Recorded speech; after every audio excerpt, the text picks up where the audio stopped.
Okay,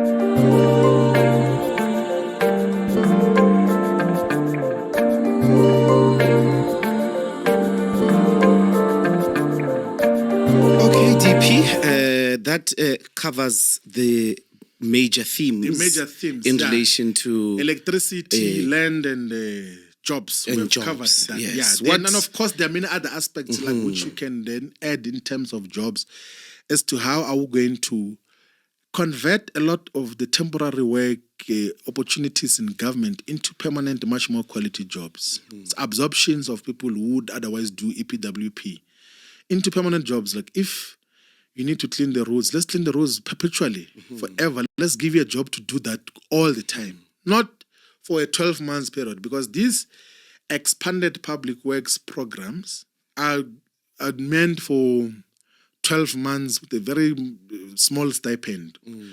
Maximum, I think, is 3,500. And that has to be, so we must know who are the people who are responsible for cleaning our streets and all of those things.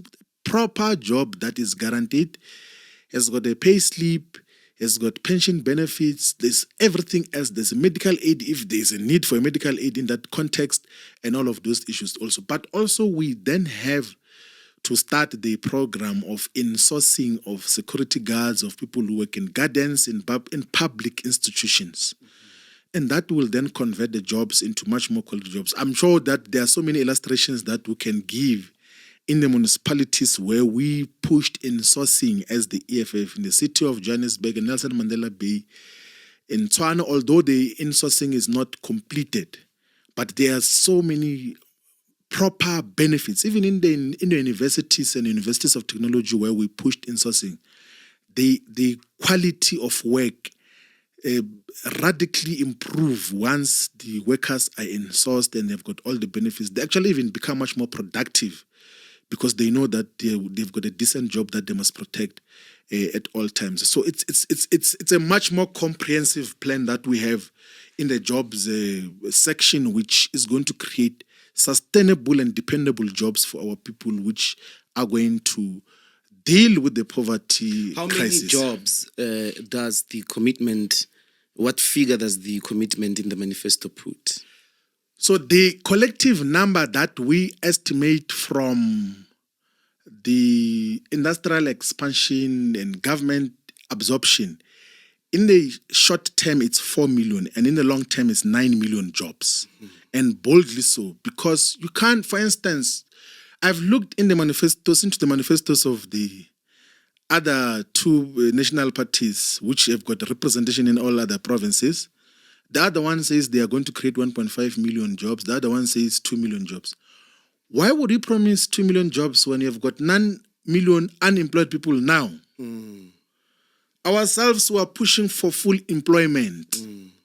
And we think that South Africa's economy and society has got capacity to could absorb everyone else who is unemployed. And anyone who wants to run this country needs to say, needs to resolve 9 million. Yes, if the unemployed people is 9 million, you must plan for 9 million. Yes, that is what we're planning for. We're planning for full employment.